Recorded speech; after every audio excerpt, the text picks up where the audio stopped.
सम्मानित राष्ट्रवादी साथियों, मैं श्रीनिवास राष्ट्रवादी आज देश और समाज की बात के मुद्दे के ऊपर सर्वप्रथम मैं देश भर के समस्त कामगार वर्ग, कर्मचारी बंधुओं, समस्त कर्मचारी संगठनों के नेतृत्वकर्ताओं को बधाई ज्ञापित करना चाहूँगा कि 2004 के बाद से लगातार उनके संघर्षों का यह प्रतिफल रहा कि भारत सरकार ने एनपीएस के साथ एक विकल्प के रूप में UPS unified pension scheme guaranteed pension योजना को स्वीकार कर लिया, जो कर्मचारी संगठनों की एक लंबे समय से मांग रही है। अब वह एक अलग बात है कि कुछ एक कर्मचारी संगठन इसके बावजूद भी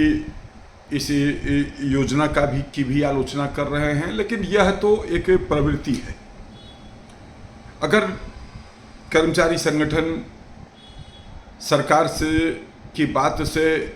सहमत हो जाते हैं और मान लेते हैं कि हाँ हम संतुष्ट हैं, तो कर्मचारियों के बीच में उन्हें संगठन चलाने के लिए, लोगों से सदस्यता लेने के लिए,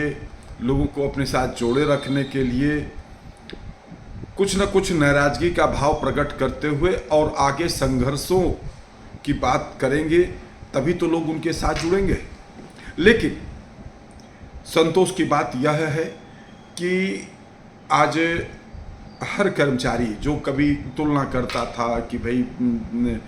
और यह हकीकत भी है कि कई एक लोग जो एनपीएस योजना में रिटायर हुए उनको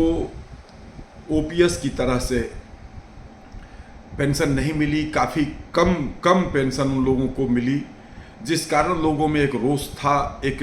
अंधकार में भविष्य की बात होती थी कि एक वास्तव में एक ईमानदार कर्मचारी जो अपने वेतन से अपने बाल बच्चों की पढ़ाई लिखाई, एक घर का निर्माण इत्यादि कर लेता है, अपने बाल बच्चों की शादी विवाह करा लेता है, इससे बहुत ज़्यादा कुछ नहीं कर पाता है। और वह यह सब कुछ करते करते वह सेवानिवृत्ति के समय आ जाता है। और फिर रिटायरमेंट के समय भी बहुत से लोगों को देखा गया है कि अपने बच्चों की शादी किए, मकान बनाए। होता क्या है कि इसमें पैसा सभी का खर्च हो जाता है, और अगर वह पेंशन योजना में नहीं है तो वह घर परिवार से भी तिरस्कारित होते हैं और स्वयं भी आय एकदम से समाप्त हो जाने की स्थिति में घुट घुट करके जीते हुए जल्दी मृत्यु की कगार पे पहुंच जाते हैं। तो एक वह बात होती थी कि अगर एक गारंटेड पेंशन हम लोगों को मिल जाए तो कर्मचारी एक लंबे समय तक जीवित रह लेगा, क्योंकि अभी हमने बताया कि आज अगर आप स्वस्थ हैं और स्वस्थ रहने के साथ साथ में अगर आर्थिक रूप से थोड़ा सा सक्षम हैं तो आपका जीवन सुखमय कटता है, और अगर आप आर्थिक रूप से कमज़ोर हैं तो आपके जीवन में अनेकों प्रकार की परेशानियां आती हैं। तो सरकार ने यूपीएस दे करके, मैं प्रधानमंत्री नरेंद्र मोदी जी को विशेष रूप से इस बात के लिए बहुत बहुत धन्यवाद ज्ञापित करता हूं कि उन्होंने कर्मचारियों के इन भावनाओं को सुना। और all India railway men's federation के महामंत्री, हम सब के प्रिय नेता कॉमरेड शिव गोपाल मिश्रा जी को भी हम विशेष रूप से धन्यवाद देना चाहेंगे, बधाई देना चाहेंगे कि उनके लंबे संघर्षों की देन है कि आज उन्होंने इस मुद्दे के ऊपर विजय हासिल किया है। अब इसके साथ मित्रों हम थोड़ी सी बात दूसरे मुद्दों की भी करना चाहते हैं। अब बात यह है कि एक प्रसन्नता की बात यह है कि जिन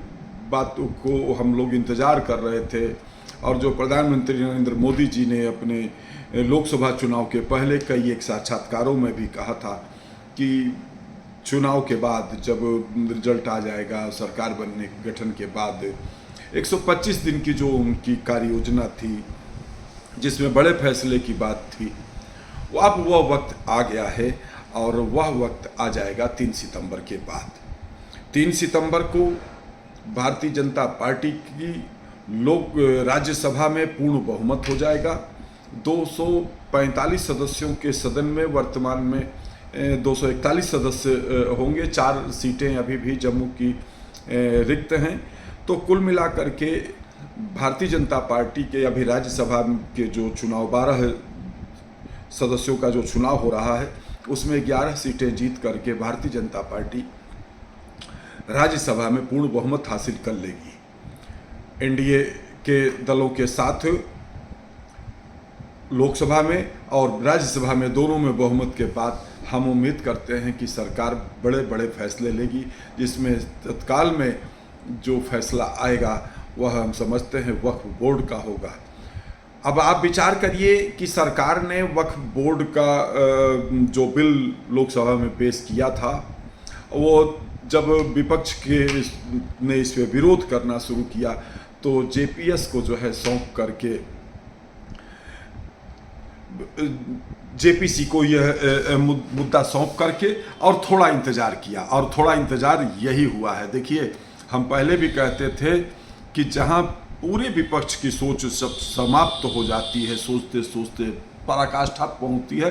तो मोदी जी की सोच वहां से शुरू होती है।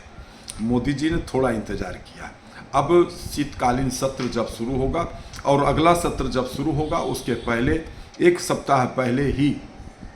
जो 31 सदस्यीय जेपीसी है वह अपनी वक्फ बोर्ड के मुद्दे के ऊपर अपनी रिपोर्ट देगी और उस रिपोर्ट के आधार पर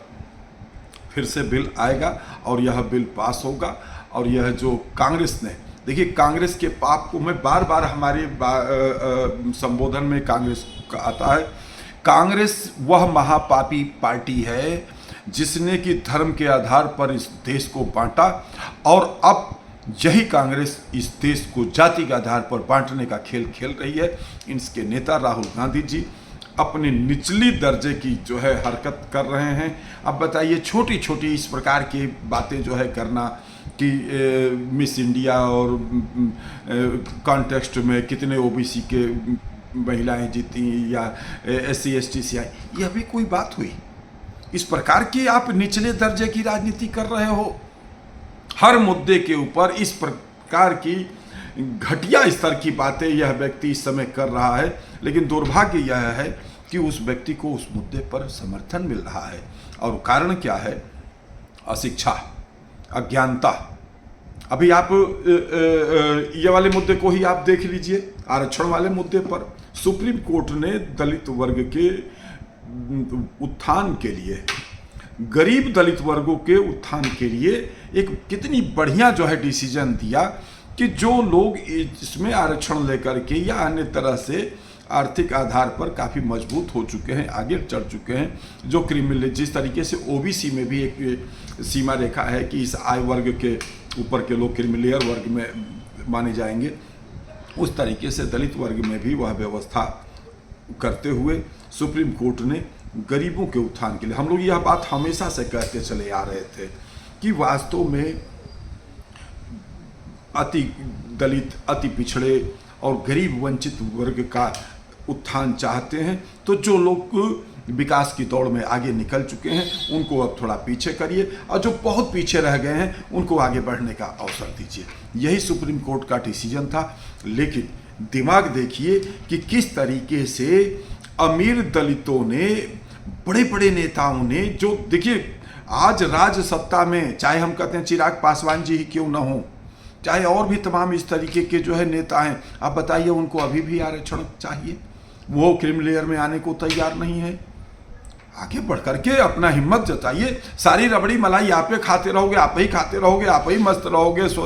और जो वास्तव में गरीब बेचारा दलित है उसका केवल वोट लोगे और उसको केवल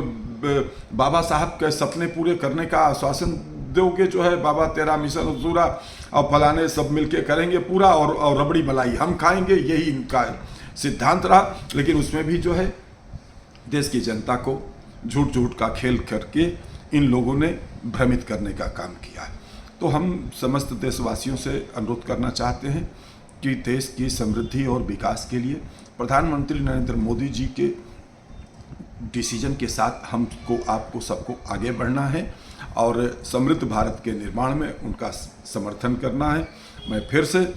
आप सभी से कहना चाहूँगा, 3 सितंबर के बाद अगले शीतकालीन सत्र में बड़े डिसीजन आएंगे। विश्वास रखिए, मोदी जी के साथ चलिए। जय मातृभूमि, जय भारत।